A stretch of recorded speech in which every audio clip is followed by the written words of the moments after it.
Hey guys, welcome to Java's Academic Speedrun, and আজকের discussion খুব important because we are going to discuss river, swimmer, boat, etc. related math, মানে নৌকা নদীর অঙ্ক যেটা এসে থাকে। সো এইচএসসিতে বা যদি ইঞ্জিনিয়ারিংয়েও ম্যাথগুলো এসে থাকে, মানে কিছু কমন প্যাটার্ন আছে যেগুলো আমাদেরকে ফার্স্টে নোটিস করতে হবে বা যেগুলো আমাদেরকে বুঝতে হবে। So firstly there are some things you need to know. So we usually denote স্রোতের বেগ বা কারেন্টের velocity as u and then নৌকা বা সাঁতারুর বেগ অ্যাজ ভি, ঠিক আছে? অ্যান্ড নদীর প্রস্থকে বা নদীর like breadth of river or width of river, whatever you wanna say, is considered d. And it's the distance between নদীর দুই পার, not like নদীর এই পুরাটাই। সো মাঝে মাঝে ইংলিশে জিনিসটাকে লেংথ বলে থাকলেও it's absolutely wrong, because length মানে হচ্ছে এই ডিমেনশন টাইম। এই ডিমেনশনের মেজারমেন্ট কখনো যাবে না যদি লেংথও দেওয়া থাকে ইংলিশে। মেইনলি হচ্ছে কি এই পার থেকে অন্য পারের দূরত্বই আর কি চাওয়া হয়। সো দ্যাট বিং সেড, আমরা ভেক্টর নোটেশনে পুরো জিনিসটাকে একটু বোঝার চেষ্টা করি। So let's go with this. So আমাদের কাছে যে ভেলোসিটিগুলো আছে সেগুলোকে আমরা ভেক্টর আকারে এক্সপ্রেস করি। অ্যান্ড অলওয়েজ রিমেম্বার, আমরা যদি ডিসপ্লেসমেন্টকে ভেক্টর আকারে রিপ্রেজেন্ট করি তাহলে এক্স অ্যাক্সিসেও ডিসপ্লেসমেন্ট নিয়ে কাজ করতে হবে, ওয়াই অ্যাক্সিসেও কিন্তু ডিসপ্লেসমেন্ট নিয়েই কাজ করতে হবে। আর যদি দেখা যায় যে এক্স অ্যাক্সিসে ডিসপ্লেসমেন্ট বের করে ওয়াই অ্যাক্সিসে ভেলোসিটি বের করে বসে আছেন, দুইটা থেকে it's going to be an absolutely terrible thing. So আমরা এখানে ভেক্টর ভেলোসিটি নিয়ে অ্যানালাইজ করলে যেটা দেখতে পাই সেটা হচ্ছে firstly when it comes to u, অর্থাৎ ওয়েন ইট কামস টু স্রোতের বেগ, তখন হচ্ছে স্রোতের এক্স অ্যাক্সিসে, আমরা যদি এটা এক্স ধরি এটা ওয়াই ধরি, স্রোতের কম্পোনেন্টটা খালি এক্স অ্যাক্সিসে অ্যাভেলেবল, বিকজ স্রোতের যে বেগটা সেই বেগটা খালি রিভারের লেংথ ওয়াইজ বা দৈর্ঘ্য বরাবর আগাতে থাকে, ঠিক আছে? এটা কোনো মানে প্রস্থ বরাবর আগানোর স্কোপ নেই, অ্যাটলিস্ট ইন মানে আমাদের লেভেলের ম্যাথস, ঠিক আছে? সো আমরা জাস্ট এইটার জন্য মানে ইউ এর ডিরেকশন এই এক্স অ্যাক্সিস বরাবরই কনসিডার করবো, ঠিক আছে? সো দ্যাটস ওয়ান, ইউ গেল। সো ইউ এর পর আমাদের আরেকটা জিনিস নিয়ে আলোচনা করা লাগে, সেটার আগে আমরা একটা অ্যাঙ্গেল আলফাকে ইন্ট্রোডিউস করি। আলফা হচ্ছে গিয়ে angle between u and v, ঠিক আছে? সো আলফা যদি ইউ এবং ভি এর মধ্যকার অ্যাঙ্গেল হয়ে থাকে, আমি ধরে নেই আমার ভেলোসিটি, মানে ধরে নেই ভেলোসিটি যাচ্ছে এই বরাবর, ঠিক আছে? সো মাঝখানের অ্যাঙ্গেল হচ্ছে আলফা। সো আমরা যদি কম্পোনেন্ট আকারে ডিভাইড করি, এটা যদি ভি হয়ে থাকে তাহলে ইউ এর বরাবর যাবে হচ্ছে গিয়ে ভি কজ আলফা। এটা হচ্ছে আমরা ভেক্টর রেজলিউশন শিখে থাকলে আমরা এটা খুব ইজিলি বুঝবো যেটা কেন হয়। এবং নদীর প্রস্থ বরাবর, অর্থাৎ এই পার থেকে ওই পার বরাবর আমার ভি এর যে কম্পোনেন্টটা থাকবে সেটা হচ্ছে ভি সাইন আলফা। প্রস্থ বরাবর জাস্ট আমার ভি সাইন আলফা নিয়ে কাজ করা লাগছে, এবং দৈর্ঘ্য বরাবর u plus v cos alpha নিয়ে কাজ করা লাগছে ম্যাগনিটিউড আকারে, ঠিক আছে? সো এটুকু বুঝতে পারলে পুরো জিনিসটা ডাইনামিক খুব সহজে বোঝা যায়, বিকজ এটুকু বুঝলে এখান থেকে বাকি সব কোয়ান্টিটি বের করা সম্ভব। সো আমরা এখানে কী কী রকম ম্যাথ ফেস করতে পারি বা কী কী রকম জিনিসপত্র ফেস করতে পারি সেইটা বোঝার জন্য মেইন কী ট্রিক হচ্ছে আমাদের ভেক্টর রেজলিউশন করতে হবে, উইচ ইজ এক্স এবং ওয়াই কম্পোনেন্টে সব কিছু ভাগ করে নিতে হবে, like I have divided here, অর্থাৎ ভেক্টর বিভাজন করতে হবে। And if possible we have to use resultant formulas, মানে যেখানে আর কি সিম্পলি ফর্মুলা বসা দিলে আনসার বের হয়ে যায়। অ্যান্ড দেন অ্যাঙ্গেলের ফর্মুলাটাও চাইলে আমরা ইউজ করতে পারি, উইচ ইজ ট্যান থিটার যে ফর্মুলাটা আছে সেটা। So we can move on to examples বোঝার ক্ষেত্রে আমরা খুব কনফিউজিং কিছু জিনিস নিয়ে আগে একটু ডিসকাস করে নেওয়ার চেষ্টা করব। সেটা হচ্ছে আমরা যদি এই ম্যাথটা দেখি, এই ম্যাথ দেখলে আমরা অনেক কনফিউজিং কনসেপ্টগুলা খুব ইজিলি বুঝে ফেলার চেষ্টা করতে পারি। সো ফার্স্টলি উই হ্যাভ একটি নদীর স্রোতের বেগ 6 কিলোমিটার/আওয়ার, নৌকার বেগ 12 কিলোমিটার/আওয়ার, রাইট? সো আমি লিখে ফেলি জিনিসটা। স্রোতের বেগ, নৌকার বেগ 12 বলা আছে, স্রোতের বেগ 6 বলা আছে। পুরো ম্যাচটা আমরা কিলোমিটার/আওয়ারে করবো। সো ইউ ইকুয়াল 6 তারপর নদীর প্রস্থ 10 কিলোমিটার, অর্থাৎ টি ইকুয়ালস 10। সো এখানে আমার কাছে কয়টা জিনিস চেয়েছে, একটা হচ্ছে সর্বনিম্ন দূরত্বে নদী পার করতে হলে নৌকাটিকে কোন দিক বরাবর চালনা করতে হবে। So this is the first question, সর্বনিম্ন দূরত্বে আমার ডিরেকশনটা কী হবে, অর্থাৎ মিনিমাম ডিস্টেন্সে আমার কোন ডিরেকশনে নৌকা চালাতে হবে। সেকেন্ডলি, সর্বনিম্ন দূরত্ব কত, what's the minimum distance, and সর্বনিম্ন দূরত্বে যেতে কত সময় লাগবে। সেকেন্ডলি, সর্বনিম্ন সময়ে নদী পার হতে, অর্থাৎ মিনিমাম টাইমে নদী পার হতে হলে নৌকাটিকে কোন দিকে চালনা করতে হবে, এক্ষেত্রে পথের দৈর্ঘ্য কত হবে এবং কত সময়। নেক্সট, সো এখানে অনেক কনসেপ্ট কাভার হয়ে যায় এই ম্যাথটা করতে গেলে, but the main confusion a lot of people face is the difference between d mean অর্থাৎ minimum distance and minimum time. Let me explain to you using an example. So একটু weird একটা example use করি। Let's say this is a marble, ঠিক আছে? আমি মার্বেলের এখান থেকে একটা মানে খুবই হালকা মার্বেল ধরে নিলাম যে ফ্যানের বাতাসে উড়ে যায় তাই। সো আমি এখান থেকে একটা ফ্যান ছেড়ে দিলাম, এখান থেকে আরও ব্রড অ্যাসপেক্টে, এটা ধরলাম ব্রড অ্যাসপেক্টে বিশাল একটা ফ্যান, এটাও ধরলাম মোটামুটি বড় একটা ফ্যান, ঠিক আছে? এখান থেকে ফ্যান ছেড়ে দিলাম। সো দুইটা ফ্যানের ইনফ্লুয়েন্সে মার্বেলটা সামনের দিকে আগাতে থাকবে, and technically it has to reach a finishing, ঠিক আছে? সো আমরা যদি খেয়াল করি, মার্বেলটা যদি একদম মানে প্রপারলি দুইটা ফ্যানের এমন একটা পয়েন্টে মানে মাঝামাঝি পয়েন্টে অবস্থিত থাকে, যাতে করে এই দুইটা ফ্যান যে ধাক্কাটা প্রোভাইড করতেছে সেই ধাক্কাটা সবচেয়ে এফিশিয়েন্টলি মার্বেলটার গায়ে লাগবে, এমন অবস্থা হলে মার্বেলটার ডিরেকশন ইনটুইটিভলি, মানে আমরা যদি ভেক্টরটা এভাবে করে অ্যানালাইজ করি, ইনটুইটিভলি এই দিকে হবে, ঠিক আছে? আমরা ধরেন এই মার্বেলটা এদিকে যাবে। সো মার্বেল যদি এত ইন্টেন্সিটিতে সামনে আগাতে থাকে, it's going to require the most minimum amount of time. So minimum time লিমিটে মার্বেলটা এরকম একটা রাস্তায় সামনের দিকে অগ্রসর হবে। So this is T minimum. But আমরা যদি ডিস্টেন্সের বিষয়টা চিন্তা করি, ধরলাম এই ব্লু লাইনটাতে আমি ডিস্টেন্স রিপ্রেজেন্ট করি। সো এই ক্ষেত্রে ডিস্টেন্সটা is not the minimum amount of distance. কেন? কারণ মার্বেলটা যদি এমন একভাবে অবস্থিত থাকতো যাতে করে সে একদম সোজাসুজি পার হয়ে যাচ্ছে, সেই ক্ষেত্রে এটাকে আমরা মিনিমাম ডিস্টেন্স বলতে পারতাম, কিন্তু আমরা মিনিমাম টাইম বলতে পারতাম না, বিকজ এই ফ্যানের যে ধাক্কাটা, সেই ধাক্কাটা ফুল ইন্টেন্সিটিতে এই মার্বেলের গায়ে লাগছে না, সে অন্য একটা প্যাথ ফলো করে সে সোজা যাওয়ার চেষ্টা করতেছে, এবং সেই প্যাথ ফলো করতে তাকে লেটসে মানে ফ্যানের বাতাসের রেজিস্ট্যান্স একটু বেশি হলে ফেস করতে হচ্ছে। অর্থাৎ এইটা যদি তার রেজাল্টেন্ট হয়, তাহলে তার যে রাস্তাটা তাকে নিতে হচ্ছে সেই রাস্তাটা প্রবাবলি এই বরাবর, বিকজ এই দিকের ভেক্টর এবং এদিকের ভেক্টর মিলে রেজাল্টেন্ট ভেক্টরটাই মাঝামাঝি কোথাওই আসার কথা, ঠিক আছে?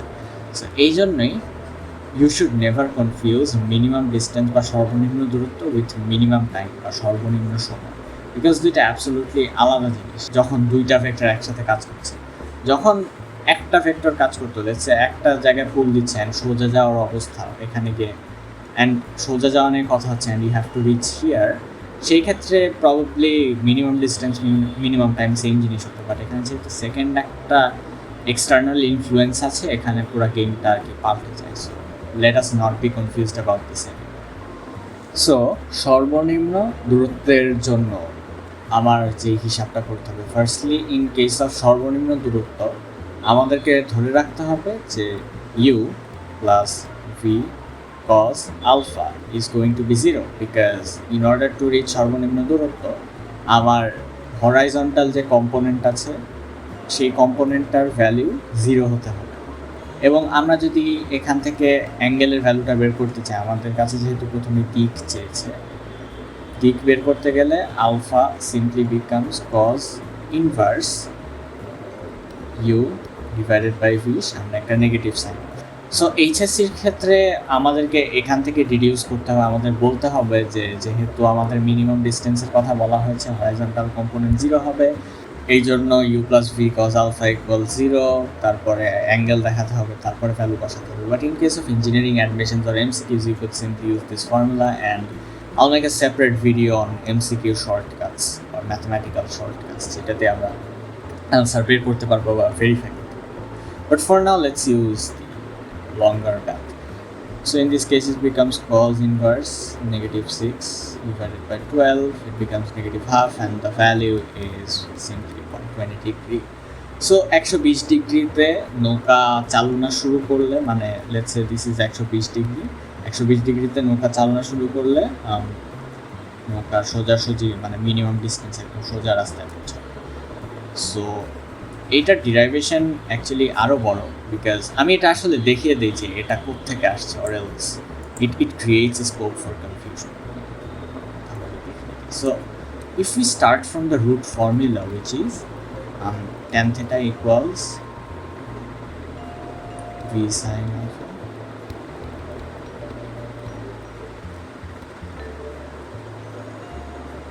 এই ক্ষেত্রে আমার tan 90 degree is the resultant velocity, because minimum distance এর ক্ষেত্রে I always have to reach একদম সোজা আরেকটা পারে, ঠিক আছে? সো আমার অফ কোর্স অ্যাঙ্গেলটা 90 ডিগ্রি হবে। সো অ্যাঙ্গেল 90 ডিগ্রি ধরলে আমার ক্যালকুলেশন কি আসে আমি দেখাই।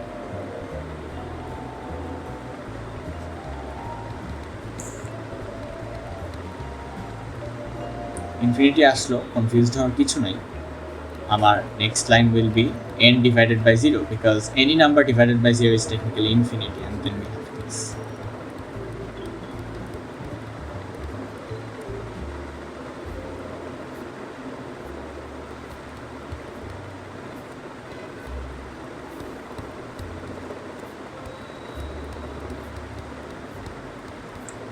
I think to be on the safer side আমাদের এখান থেকে শুরু করা উচিত, বিকজ ডিমিনের ক্ষেত্রে যে tan theta 90 ডিগ্রি হবে এটাই আসলে একটা established truth rather than this being a more established truth. I mean, board people expect you to be as descriptive as possible. I don't know why, but they simply do.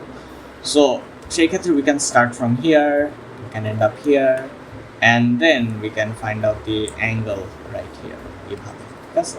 So this is a good way to approach this. So আমরা অ্যাঙ্গেলটা পেলাম, এরপর আমাদের কাছে জানতে চাওয়া হচ্ছে সর্বনিম্ন দূরত্ব। And now this is absolutely a no brainer, because এখানে বলা আছে ডি ইকুয়ালস 10 এবং নদীর প্রস্থ বা নদীর উইথ ইজ 10 কিলোমিটার, একদম মানে 90 ডিগ্রি সোজাসুজি বরাবর, বোঝা গেছে?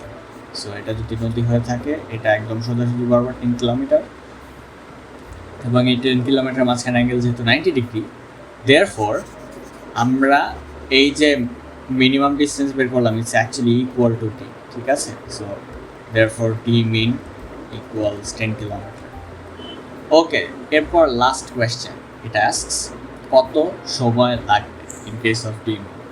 So for d minimum don't consider the minimum time, you should consider, মানে ইউ ক্যান সে যে time required to cross minimum distance বা সর্বনিম্ন দূরত্ব অতিক্রম করতে প্রয়োজনীয় সময়, but don't call it t minimum, please, for the sake of God.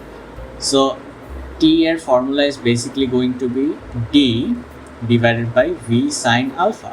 এটা v sin alpha হওয়ার কারণ হচ্ছে আমাদের v sin alpha যে কম্পোনেন্টটা, অর্থাৎ নদীর প্রস্থ বরাবর যে কম্পোনেন্টটা, এই কম্পোনেন্টটাই কিন্তু নৌকাকে সামনে এগিয়ে নিয়ে যেতে সাহায্য করে, এবং দি আদার কম্পোনেন্ট যেটা হচ্ছে v cos alpha সেটা হচ্ছে নৌকাকে মানে স্রোত বরাবর নিয়ে যায়। সো ওইটা আসলে ক্যালকুলেশনে আসার কথা।